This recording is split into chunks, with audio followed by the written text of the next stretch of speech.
Live streams moments before he murders 3 kids.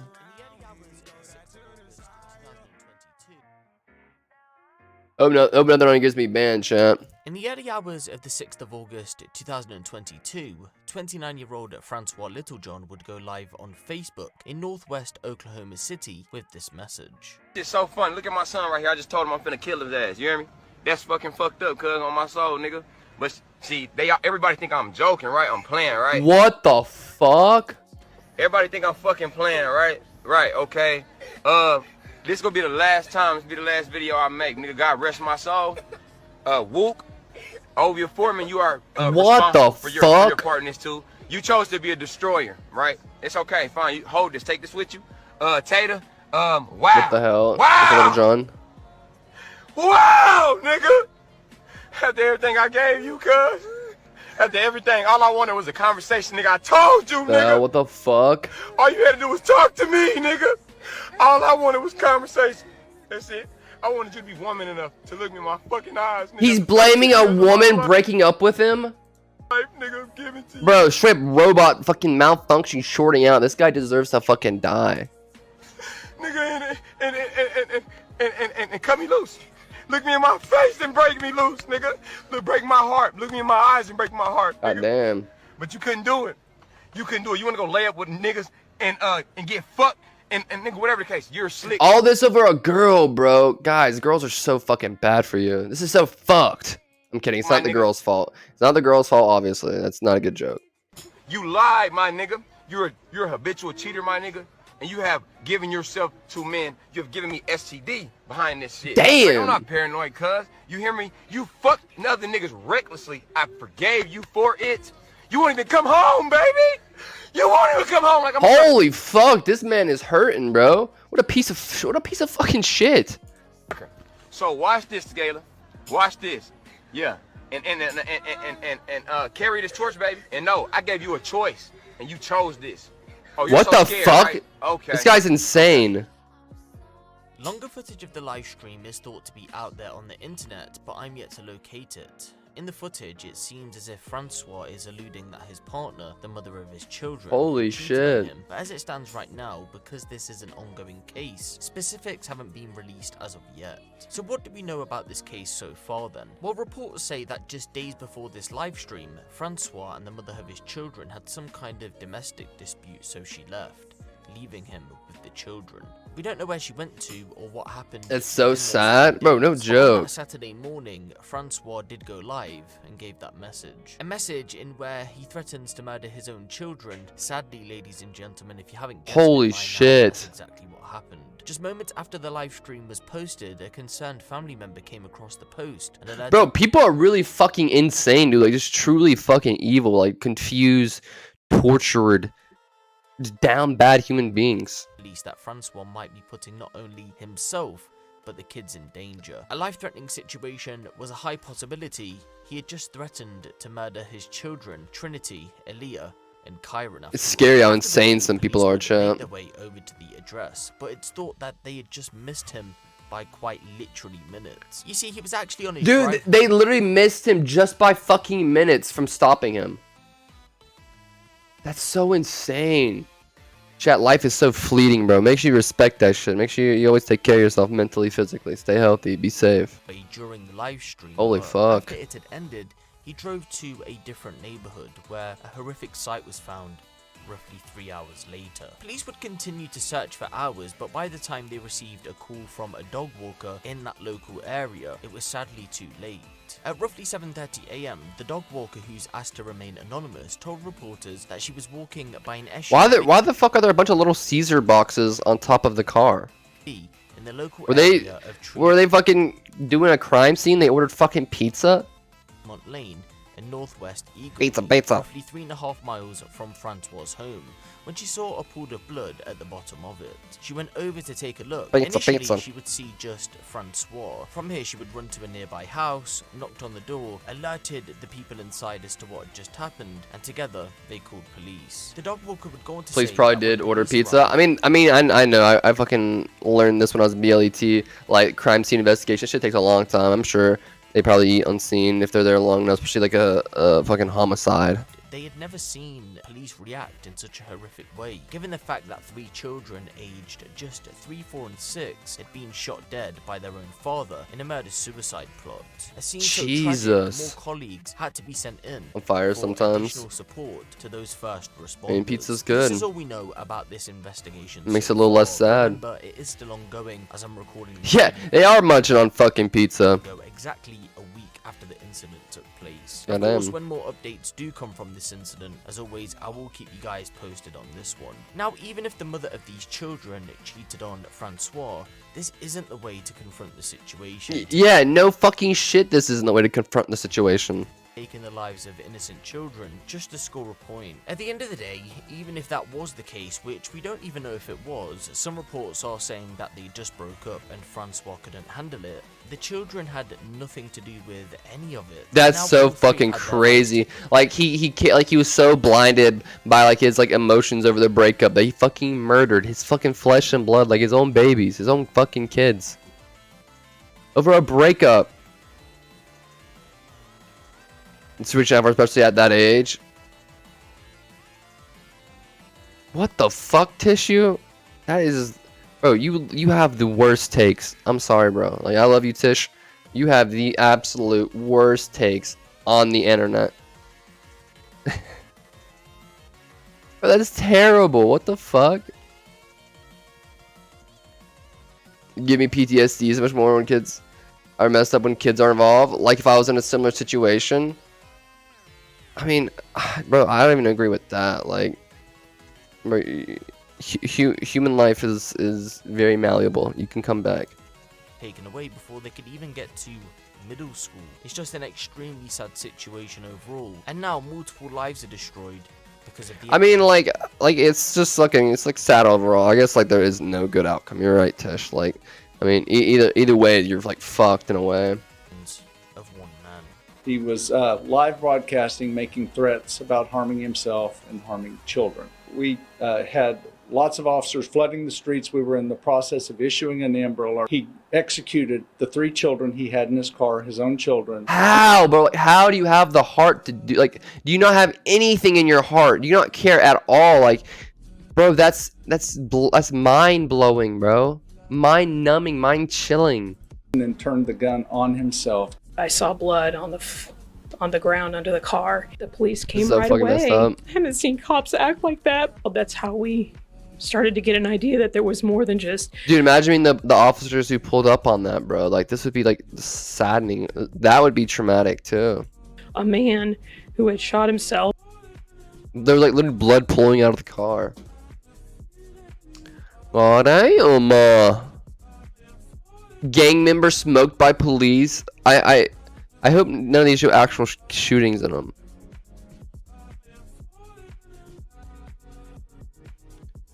American tourist stabbed to death and partially decapitated. Why have I watched this and don't remember it? Holy shit. I watched this one too. I hope the video I was actually looking for is on this channel. It's about these lesbian moms. TikToker drenched in boyfriend's blood. What? TikToker stabs boyfriend to death and posts a photo? Holy fuck. Just some wild-ish. Some wild-ish. Where is it?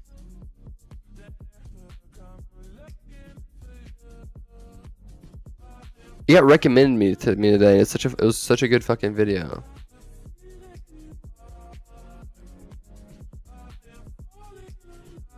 Oh, dude, I remember watching this one with you guys.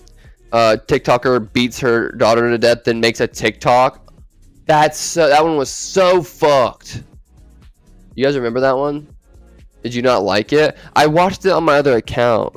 I'm not logged into it. I can try to look it up. I'll try to look it up on his channel itself. Like, it was like adopts. Something to do with like an adoption.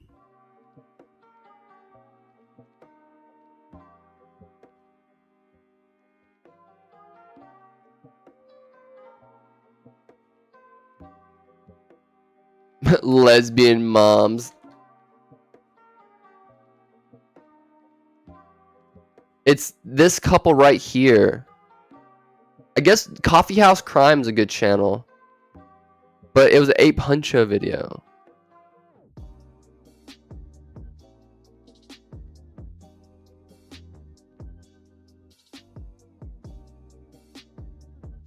Also, I don't know this one. I found it. Like the people.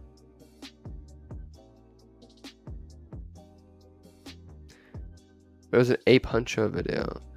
I'll click on True House Crime. Maybe it'll be in the recommended or something.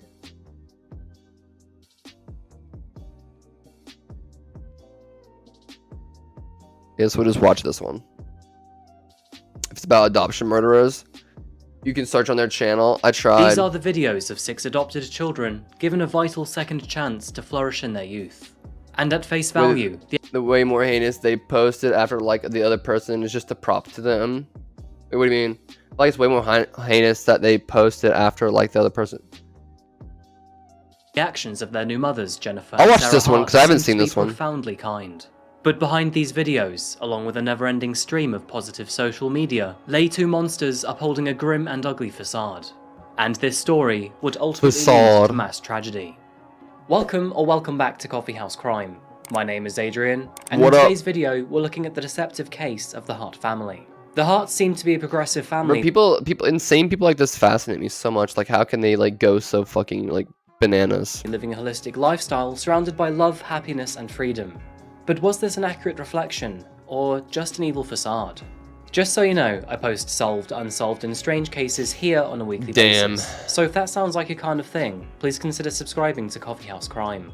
So let's dive straight into today's case. Pull up a seat, grab a coffee, and sit back. This is the heartbreaking case of the Hart family massacre. Let me try one more thing before we get into it. Get back to Ape Huncho. The Hart family. In the early hours of February 23rd, 2022, Keyshawn D. Thomas... Still don't see it.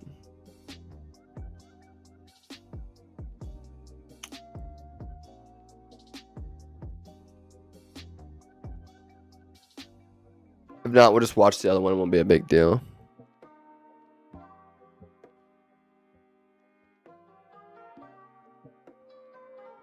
Dude, bruh. I want to watch it, dude, bruh. Oh, I can go on my phone and look and send it to myself. Here, I'll do that. I'm gonna go to my phone because my phone's logged in my other one, and I'll send it to myself on there. Because the other one doesn't have some guy talking. Like I don't want to look at some other dude. You know what I'm saying? How do I look at my history on here?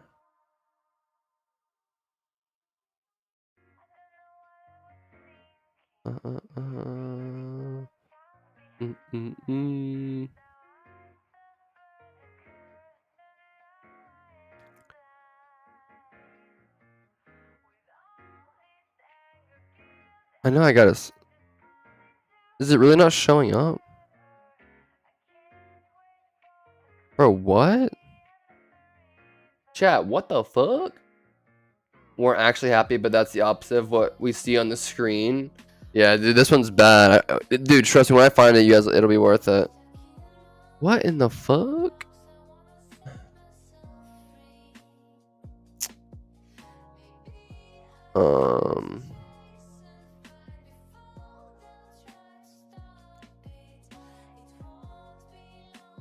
Oh, I found it. Wait. Oh no, it was this guy. It was this guy. This is the right video. Never mind.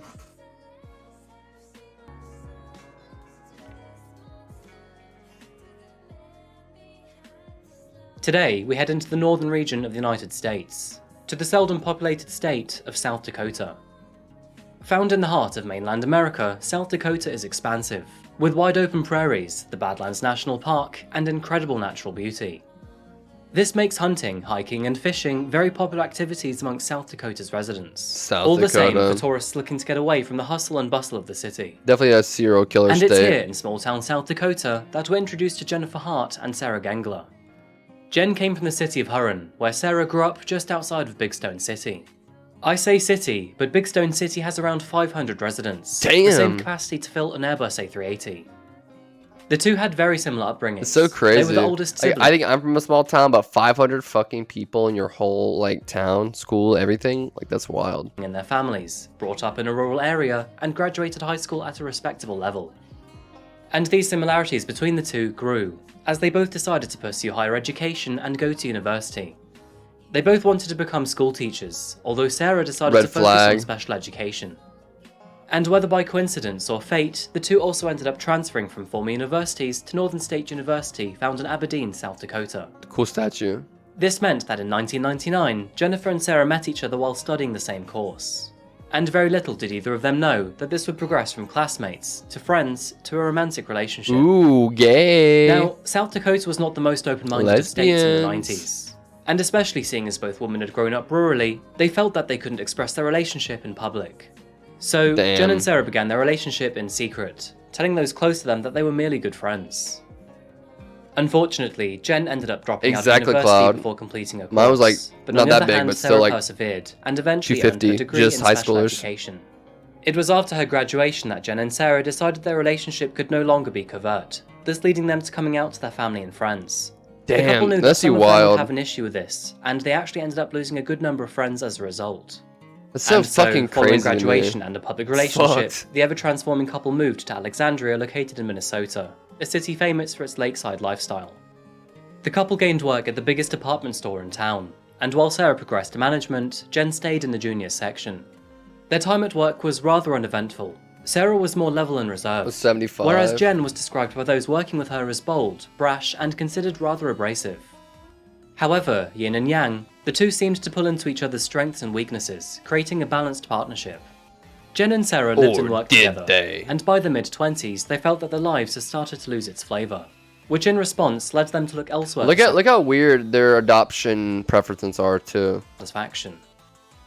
The couple therefore decided to apply for adoption eligibility, which can be a wonderful opportunity and a blessing for most. As it turns out, Jen and Sarah qualified, with thanks to them being in the prime of their lives, employed and educated. And so, in 2014, they took a 15-year-old foster daughter under their wing, who they were to look after until she turned 18 and could strike out on her own.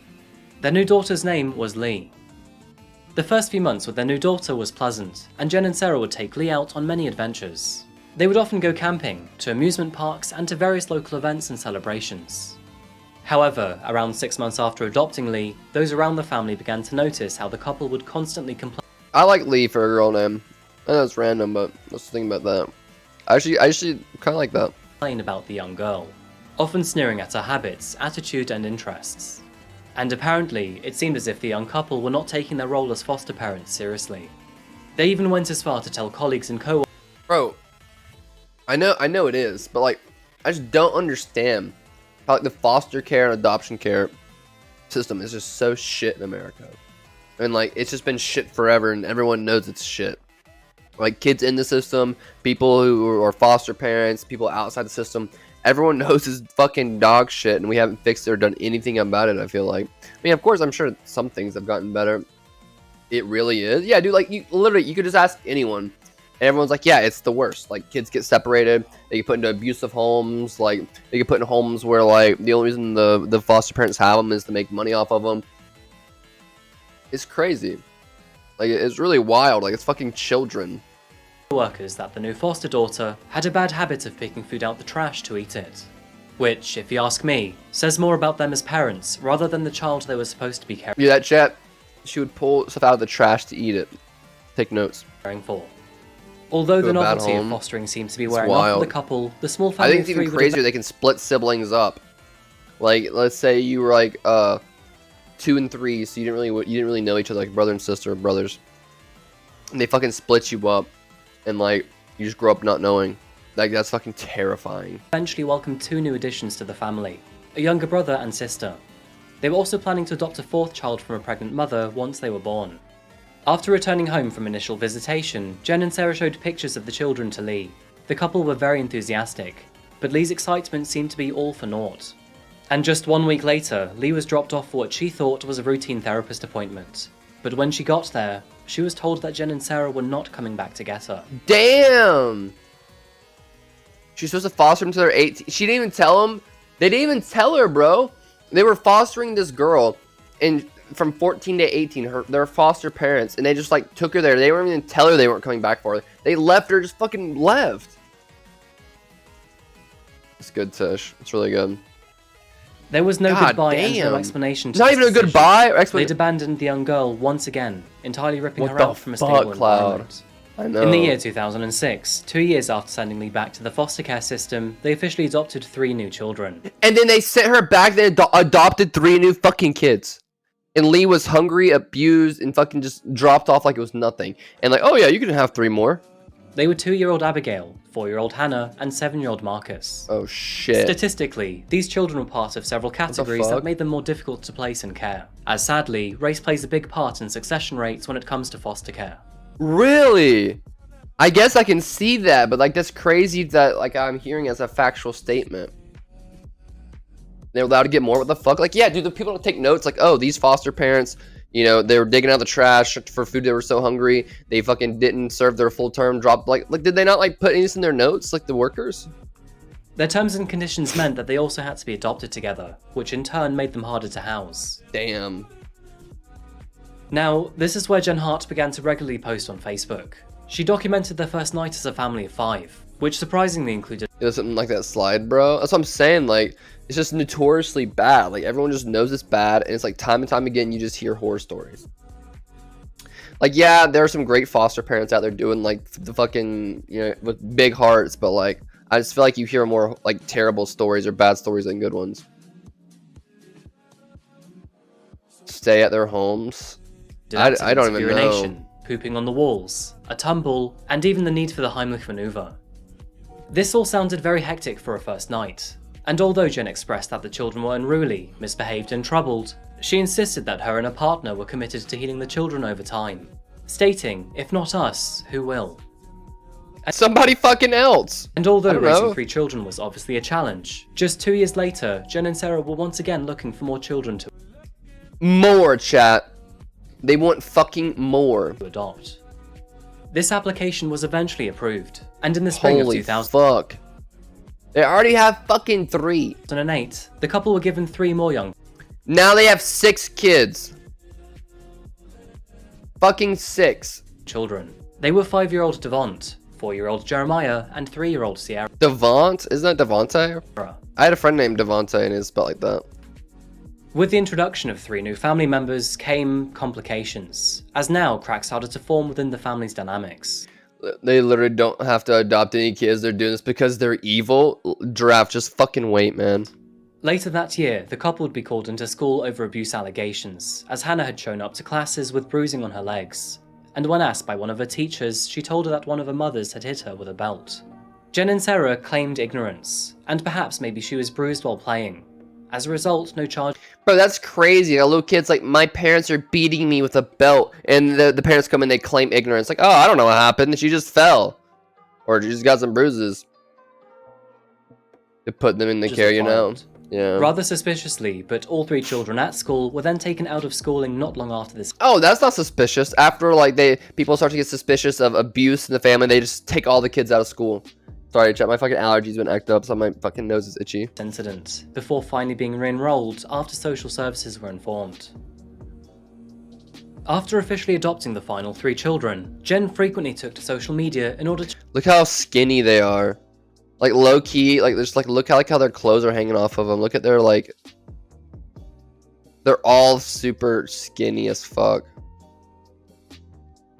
It's so sad. show the world of the rather unconventional His family, arms. which now consisted of 2 white lesbian mothers and 6 black children. Like how love is always beautiful. Look at this picture, bro. Like look at this picture. Like just look at their smiling faces and just wait till you see what these moms did to them. Sarah stayed in retail to support the family, and all in the meanwhile, Jen stayed at home with the kids. Holy fuck. Look how skinny they are, bro. This kid has no meat on his face. Look at his clothes. Oh my god. His like face is sunken in. Often taking them out and away to what Jen described as transformation festivals. Events That pic, they look like They went on a Christian trip to teach schools and shit. They're actually going like LGBTQ like plus stuff and like love is love stuff. So I mean that's not nothing to do with LGBTQ. That's just what they're at. Sniffles to Stuffiest Warriors. Of No music, joke. dance, yoga, and other activities which could last for several days. This change in lifestyle led the It was like a hippie slash like yeah. family to relocate from Minnesota to Oregon in the year 2013. Oregon. Where they could now focus on a community that accepted them and be close to their favourite musicians. Soon after moving, Jen and Sarah finally married, taking Jennifer's last name Hart for Sarah and the children. And it's from here that Jen's carefully curated online feed exploded with posts about her family. She would post pictures of them at festivals, in their garden, looking Look how skinny they are. Bro, these are fucking kids living in America with the most food out of any country.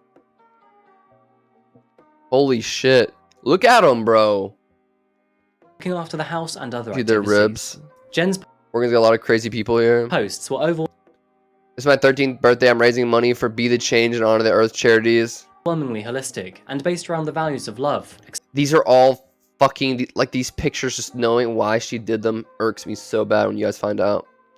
They're concerned about that. Even the homeless look better than them, to be honest. Acceptance and community. But, I mean, they're starving. And the family would often be seen going to festivals, rallies, and even protests.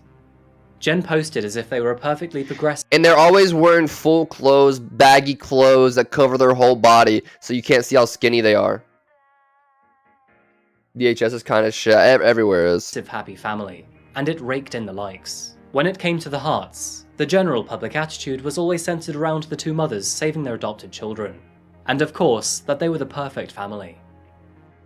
This performative behaviour is best displayed in a video from the Beloved Festival in 2013, where Devont sported his free hug sign and got on stage to give the performer an emotional embrace in front of a large crowd.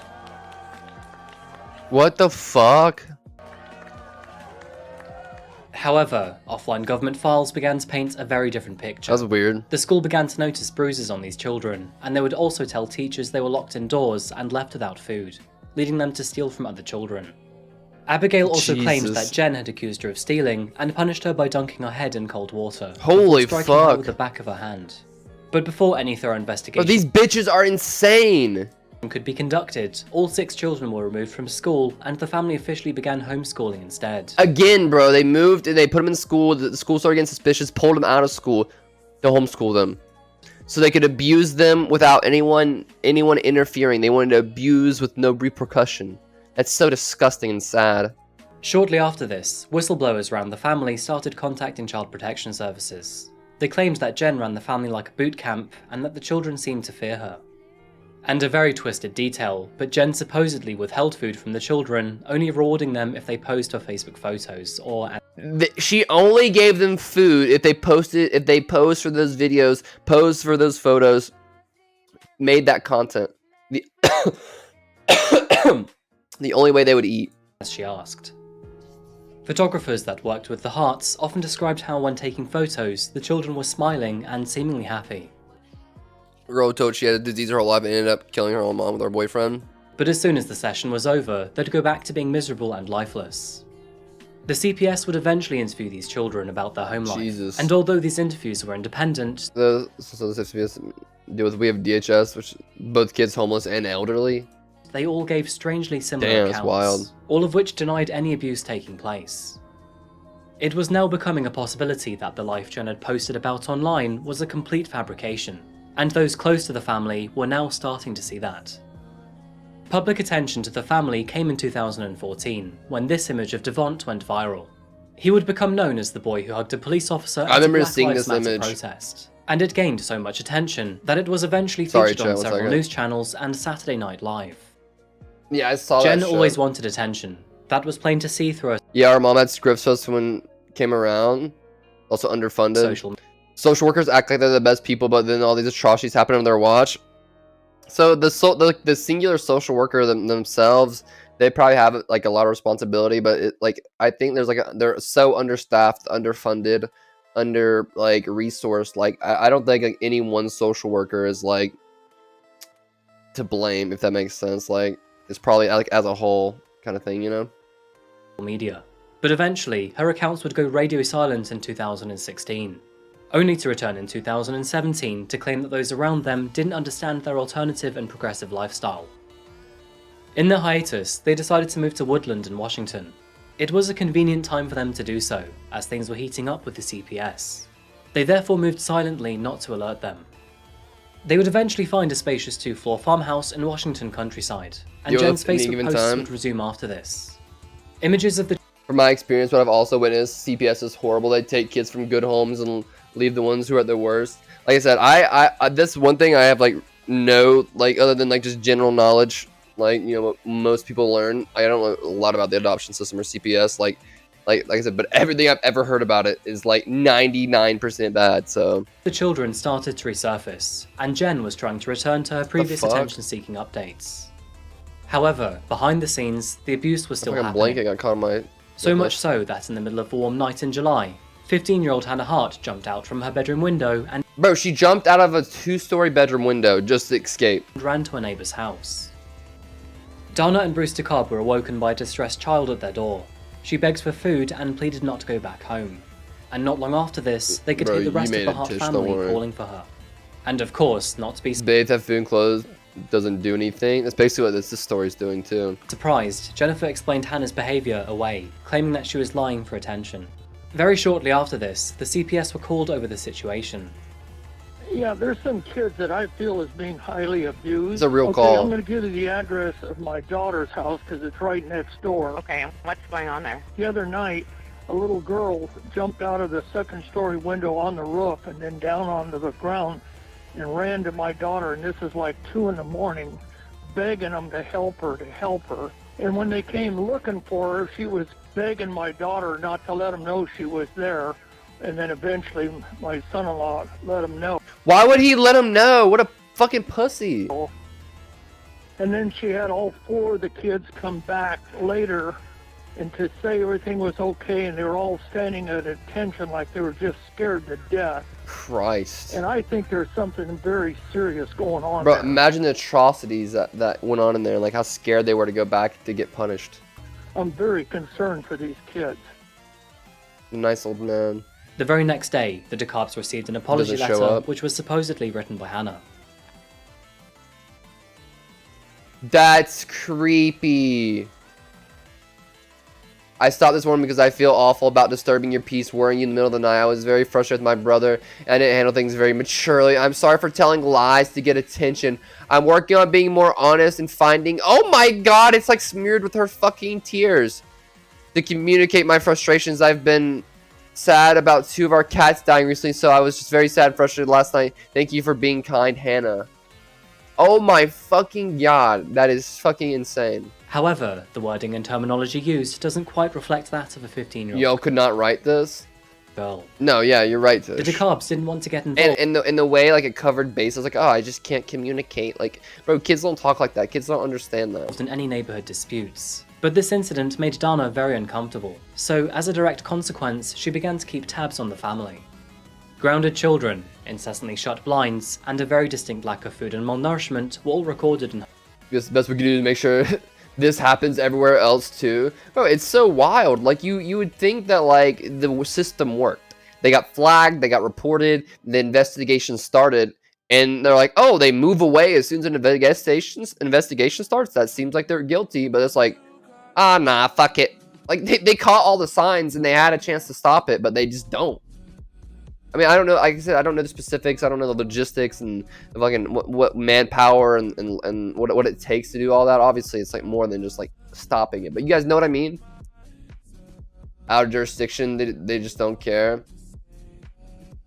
Every time CPS showed up in my childhood, they didn't do shit. Like I said, I have no like personal education on it, but like just hearing you guys and every other person I've heard. Like I said, it's 99% bad. I had my friend Kamani in high school, and he had foster parents, and he was like 17, and he found out that like they adopted him and his brother just for like the check, because apparently they get like a check from the government every month, and they were only giving him like 25% of it or some crazy shit and pocketing the rest.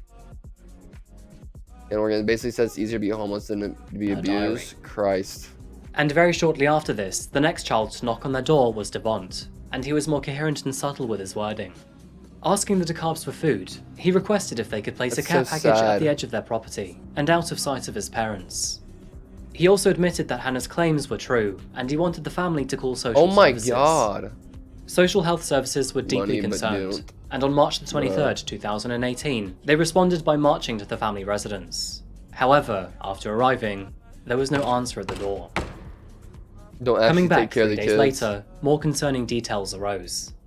The driveway was now empty, the family truck no longer visible, What the fuck? and debris and They knocked over the rocks way out? cinder blocks were scattered across the driveway. The result of their car driving through a small wall. What the It fuck? appeared that the family had left in a hurry.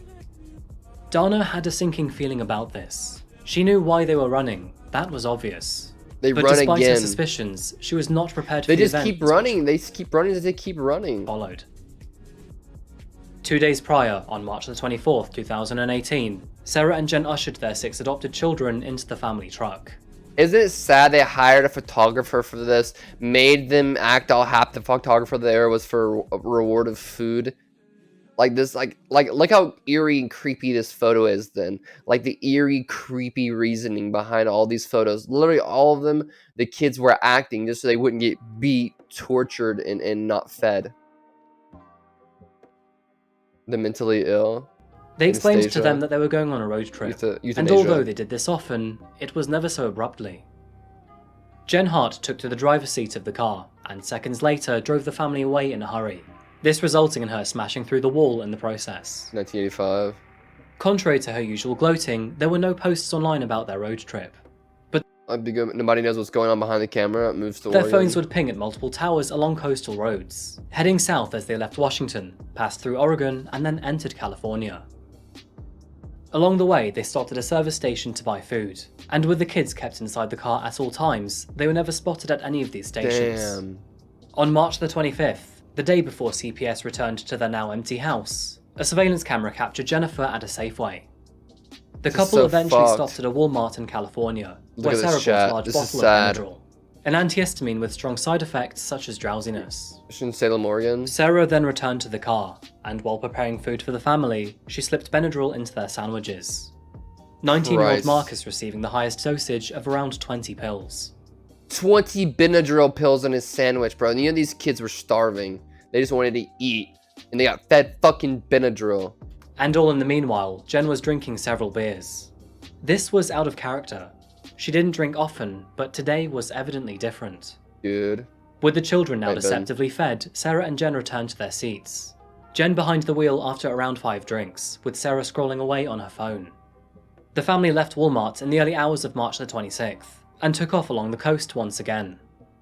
And during this Christ. time, Sarah was on her phone searching for answers to questions like, how much Benadryl would it take to kill a 130-pound woman? How long does it take to die of drowning and hypothermia? And does it hurt to die? Does it hurt to die, you stupid cunt? Following these searches, Sarah herself consumed 42 pills of Benadryl. Holy fuck. And driving further along the coast, the family stopped at a cliff near Westport, California. The children still in the back of the car without seatbelts, drowsy and delirious. Pens, The idiot. family truck stopped, but only for a brief minute. And as the atmosphere around settled into quietness, It's a sad Jen chat. ruptured the silence as she put her foot on the gas pedal, This is accelerating, fucking heading towards the heartbreaking. edge of a 100-foot cliff. And picking up speed, the truck cascaded off the edge, with the family inside. And Christ. falling at 90 miles per hour, the truck hit the rock-riddled ocean waiting for them at the bottom.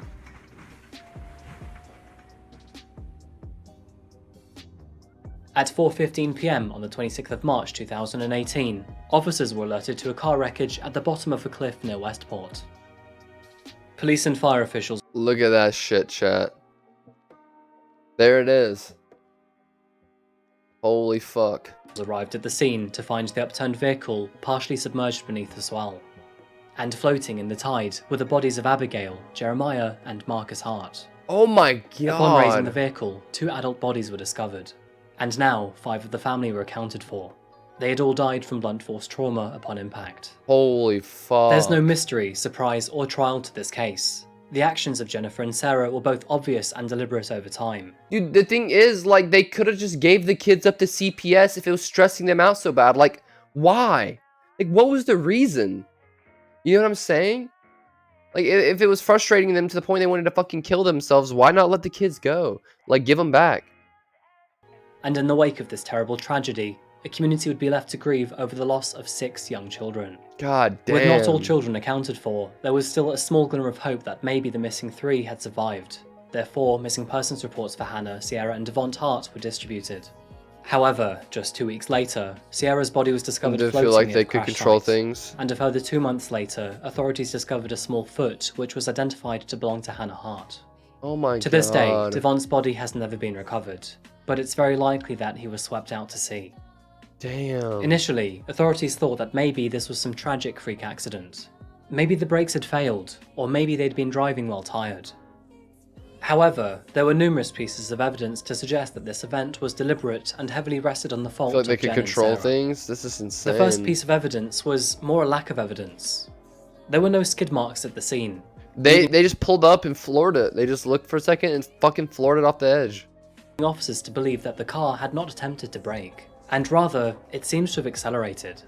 This was backed up by the truck's black box, which showed that the car had stopped briefly before rapidly accelerating before the crash. Although the bodies just took looking months for to someone they recover, can the control. investigation into what led up to this tragedy began on the day of the crash. Upon exploring the lives of the Hart family, they found a household devoid of any childhood joy. Inside the home, there was no indication that the 6 children had even lived there. No toys? No. What? There were no toys or games, and the frames that hung up on the walls and placed on the mantelpiece were all empty. As a result of autopsies conducted on the children, they found that all but one of them were malnourished and underweight, being the size of a child around 3 years less than their respective Jesus. ages. So as it turns out, the holistic, happy lifestyle that Jen had portrayed online was all a fake and evil fabrication. Look at them, bro. They're acting for their lives right now. They're playing it up for the camera so they can fucking live. Literally for YouTube video, for Facebook videos, dude. This mom is insane. These poor children were showboated for her own satisfaction, only to be neglected until they performed well again. And in a sick twist of irony, the good mother that she had relentlessly pursued to express would instead lead to her becoming one of the most internationally recognised terrible mothers. Nobody will ever fully understand why these 2 women decided to end the lives of 6 innocent children. They were being chased by child protection services, and they had debts piling up from raising such a large family. But there is nothing that should have caused Of course they had fucking debt. As a person. this tragedy. It's understandable if they felt Why the overwhelmed fuck would with you having adopt? so many Why the fuck would you adopt 6 kids? children. But their solution to this problem was by far the worst of all options available. Their actions prior to this day were not innocent either, and in the end they claimed 6 innocent lives. All of which because they were too scared to face the consequences of their negligent actions. And that's why we should remember these children instead. So sad. Abigail, Hannah, Marcus, Sierra, Jeremiah, and Devont. They were all young individuals Rip. who were already given the shorthand in their childhood. And when enrolled into a system designed to improve their lives, they became puppets for selfish gain and gratification. That's so sad. They were failed by their They were put into that program to fucking be saved, to like have parents, to like not be like, it's crazy. caregivers, the system that put them there, and of course their evil carers, Jennifer and Sarah. Had CPS acted sooner in the 2 states they lived in before, then maybe something could have been different. Yeah, no fucking joke. And as for Jennifer and Sarah, these 2 women expressed themselves as upstanding citizens who wanted Cowards to help who those in killed their fragile themselves, time of too. need. And while their attempts to create this Talk about facade that today. initially worked, their final actions in life will permanently smear them as cruel, heartless, negligent, evil In parents this case, oh who my were god, master me too, manipulators not Coochie. only to It's themselves, infuriating. but to everyone around them too. It is such a shame that these 6 For real, children would Cooch. ultimately walk into their path. This was a really tough case to cover, not just by the amount of lives lost, but all the potential Yeah, and 8 youth lost too. lives. We all know that life can be unfair, but these kids deserved so I mean, much 2, better. the mom and moms Ultimately, deserved there is it. no silver lining to this story, and unfortunately, There really that just isn't. about completes today's video.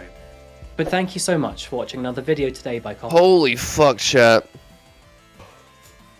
TikTok clout, stupidness. All three things that fit into the category of clout-hungry teenagers willing to put their own lives at risk for that juicy internet fame. Now, Bro, people really will, bro. Like, I remember there were these one YouTubers back in the day when like YouTube clickbait was really bad. Everyone was doing this insane shit just to get views. And this guy made a homemade like bulletproof vest out of fucking phone books. And he's like, he wanted his wife or his girlfriend to shoot him on camera for a YouTube video. He like tested it like off the phone book, like when he tested it on the phone books away, like off his body. So he thought it worked. So he put it on his body, and she shot him, and it went through the phone books and killed him. Complicated parent. Oh no, putting no, no. your own life at risk, or freedom at risk for that matter, because yes, those individuals also break the law, is one thing, but putting other people's lives at risk is a completely different ballgame. Yeah, dude, when people drive like fucking assholes, like, not only are they putting their own lives at risk, and like, bro, you're literally risking my life because you're like in a hurry, or you're just speeding for no fucking reason, or driving like a dick for no reason. You're literally fucking risking my life. Like, do you realize that? Like, you could fucking kill me or someone else. Like, kill them in their life. Like, you gotta be careful in a fucking car.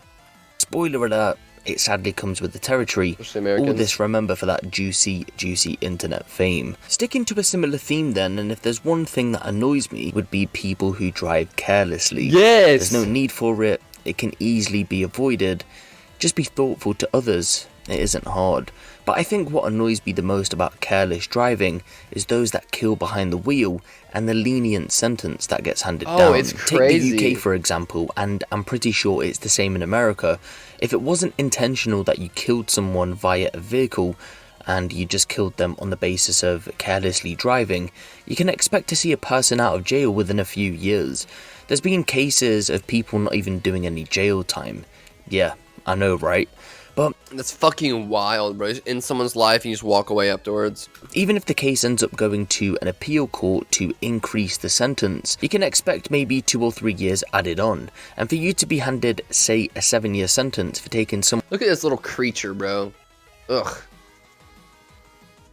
That's so gross, man. Like, this fucking douchebag, fucking loser. Someone's life. Killed someone. I just don't think the crime matches the punishment. The police go around enforcing traffic laws all the time, but one of the most dangerous driving offences sees you spending a few years in prison. Well, that just doesn't make sense to me at all. Everything I've just spoke about, ladies and it says right there, it was a hit and run too. Oh my god. Gentlemen, can describe this 18-year-old teen, Noah Gale. At this current time, Noah's social media platforms have been swept from the internet. Thank God. From all the research that I've done, I'm yet to come across any.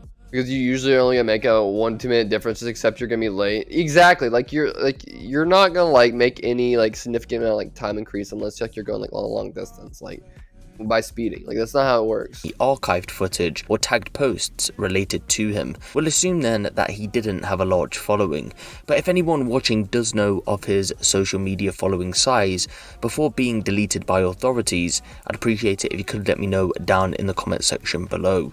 But no matter how big your following, whether that be big or small, it doesn't excuse the type of content Noah was allegedly creating. That content, well, it's been alleged that Noah would post videos of himself on TikTok and Instagram asking people to guess how fast he was driving, and if someone guessed right, he said he would cash up them $25, roughly £20.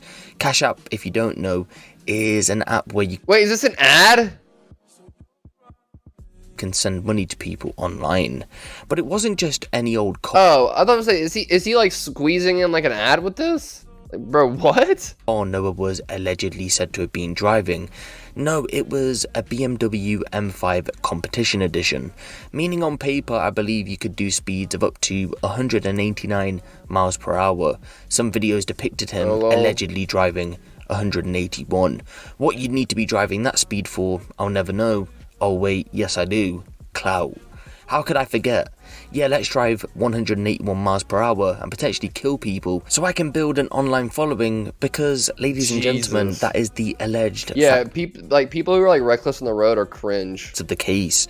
Sadly, on the 27th of January 2022, 6 people would allegedly die at the hands of Noah and his BMW M5. Wait, 6? 6 people... Naturally curly. Wait, 6 people died? Would allegedly die at the hands of Noah and his BMW M5. We can't say for certain Holy if Noah had been fuck. shooting a video at the time. That currently isn't clear. But what we do know 6? is that on the Yeah. 27th of January realize it was 6. 2022, he'd been driving at 151 miles per hour 151, man. down State Road 7 west of Delray Beach, Florida. Around the same time, 6 people, Malane Julcius, Fellaini Dio, Venice Pacina, Ramiz Michael, and Marie Louise, had been heading home after their shift at the Peru family farm. Sadly, they'd never make it there. At roughly 11 PM, Noah had been driving 151 miles per hour when out of nowhere he struck a grey Nissan Rogue. Inside were those 6 people leaving work. He had hit the back of the vehicle with that much force, it had caused the car to flip multiple times before coming to a halt. It's thought that only the driver had wore a belt, so some of the people had actually been flung from the car out onto the road as the car was flipping. Oh my God. Emergency services soon rushed to the scene though, and sadly 5 of the 6 occupants were pronounced dead. I'm guessing it would have been the driver who was still alive at that point. They had their seatbelt on. Noah somehow survived. He, along with the driver of the other car, were then taken to hospital. Sadly, the driver would die, but Noah survived the ordeal, walking, or should I say, limping away with a minor ankle injury. At the emergency room, a doctor asked how fast he was driving.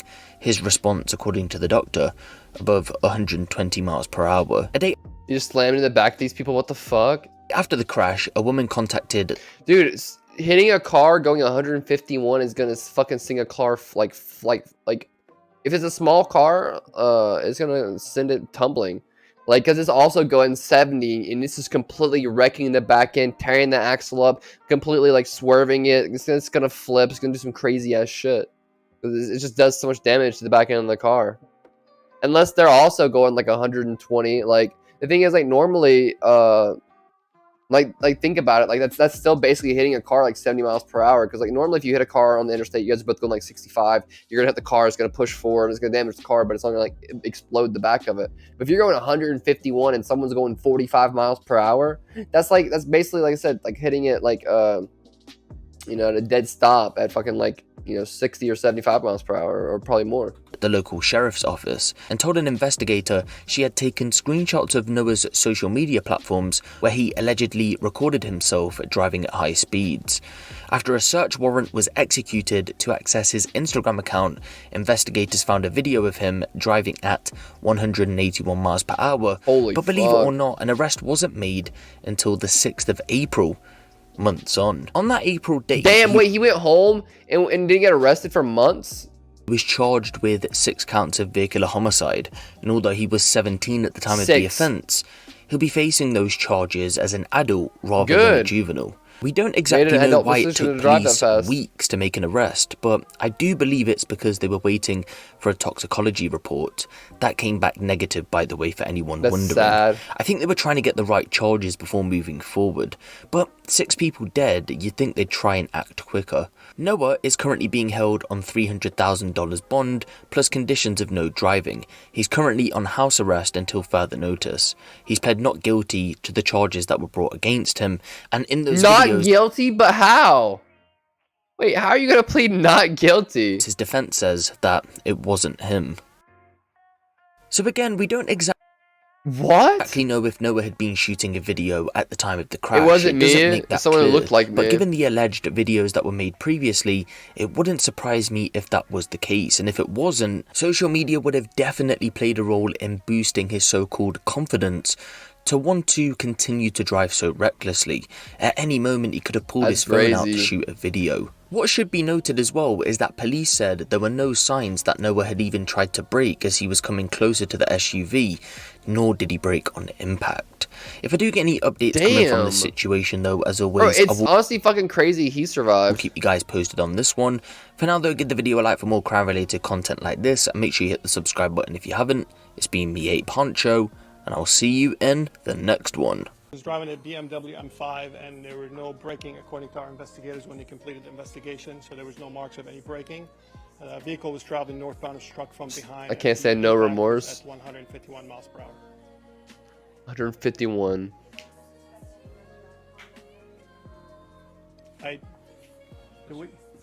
There was no, and Do we? toxicology did not show anything on it. Yeah, we did all the investigation, didn't show anything. high speed. Medical. You're welcome.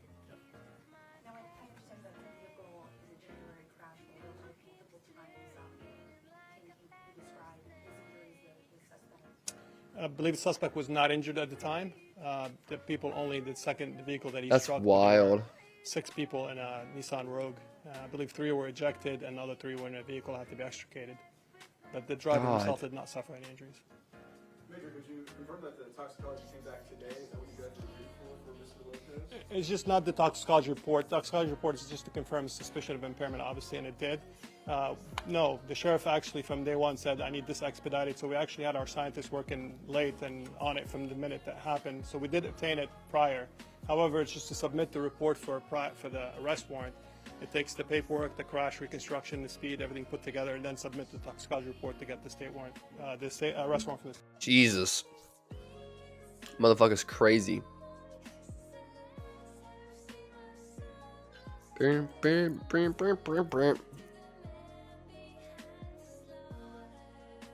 Why can't I scroll? What is this? There we go. Bitch! How could he not be guilty though? Are they just fishing for a plea deal? Dude, I'll never know. Teen bragging about killing Olivia Stevens on Snapchat? Who's that? Olivia Stevens? I don't know. Like, he's not in jail. Like you killed fucking 6 people and you're like, oh, that wasn't me, and you just don't go to jail. Like, what the fuck? Nice, Gucci. Very funny. I forgot how to laugh. How was your day, Puffy?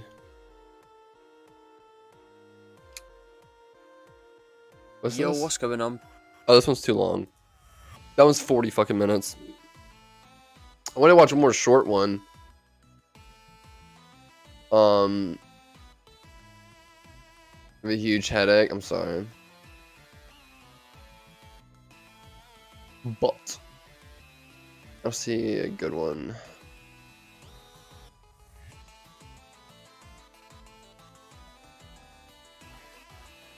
Jeez, man dies after attempted robbery goes wrong. I want to see this. Like, I want to watch some of these, but like, I don't know what Twitch will allow. I mean.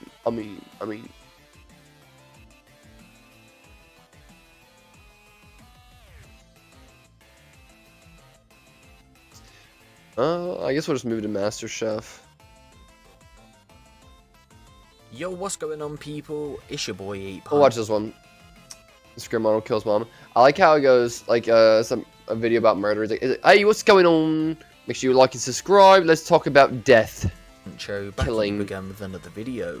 And so for this next one, we've got to head over to Emma Green, which is roughly about 2 miles out from Reading Town Centre. A lot of people have been DMing me on Instagram to cover this story, so I'm pretty sure a lot of you watching will know what I'm talking about. But if you don't, at around 4 PM yesterday, that being the 3rd of January 2021, police were called to Bugs Bottom Fields in Emma Green following reports of an assault. When they arrived, holy fuck, these like other places that aren't in America. It's like what are these names? A 13-year-old boy by the name of Oliver Stevens was found suffering from stab injuries, and unfortunately he was pronounced dead at the scene. Initially, police didn't go on to make any arrests. Flashing lights over the course of warning. the past 24 hours, they went on to arrest 5 teenagers, that being 4 you can boys see it and a yourself. girl, all of similar ages, being 13 or 14, on a conspiracy to murder, and they all still remain in police custody, but no one has been charged as of yet. Senior Investigating Officer Detective Superintendent Kevin Brown, head of Thames Valley Police's Major Crime Unit, said, "This is a fast Bro, 13 and 14-year-olds murdering each other. What the fuck? Moving and dynamic investigation. Kids are screwed, bro. Kids are way more evil than they used to be. But we believe that the victim was attacked by 2 or 3 males who made off after the incident in the direction of Hunter's Chase. There will be a very considerable police presence in the area of St Barnabas Road and Gravel Hill for a number of days, and it's kind of scary. Like, there are people out there like just are down to kill. They're like, let's get it, like especially like gang violence. Like, they're like, oh, you have to like kill someone to get jumped into a gang or whatever. Like, I don't know if all gangs do that. But imagine like the random person gets killed just so someone can join a gang. Like, there's like, oh yeah, just kill someone. We have No a very reason. large scene in place. Now for you guys who might not be from the area, it's actually known for a lot of dog walkers and people passing by, and one man said that his wife was walking their dog through the park and his wife saw Oliver on the ground with several people gathered around him trying to give him first aid. He declined to give his name, but he said that his wife said that Oliver's face was, quote, very white. Another dog walker said she went through the fields at around 3:30 p.m. and saw a group of youths standing near woods, describing it as, quote, slightly unusual. The incident has understandably shaken the community, seeing as it's an area not really associated with... I'm with Tish. Why are we on this one screen for so long with these flashing lights? I don't even have any conditions with flashing lights. It's just annoying me at this point. Knife-related murders.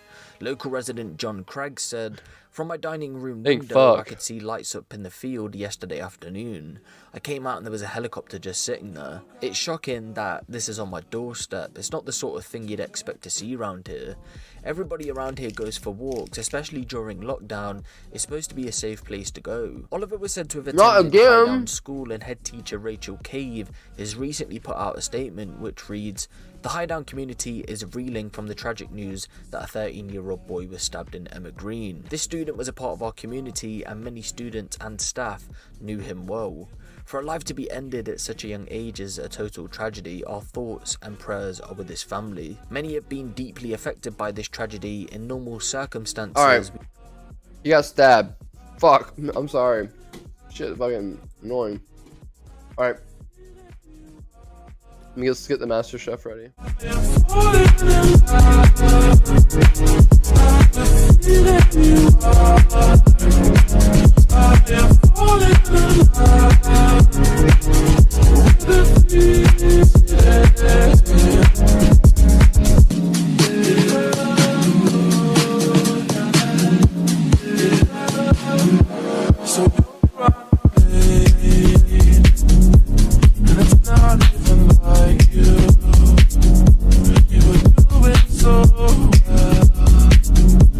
Did the dog eat your homework again?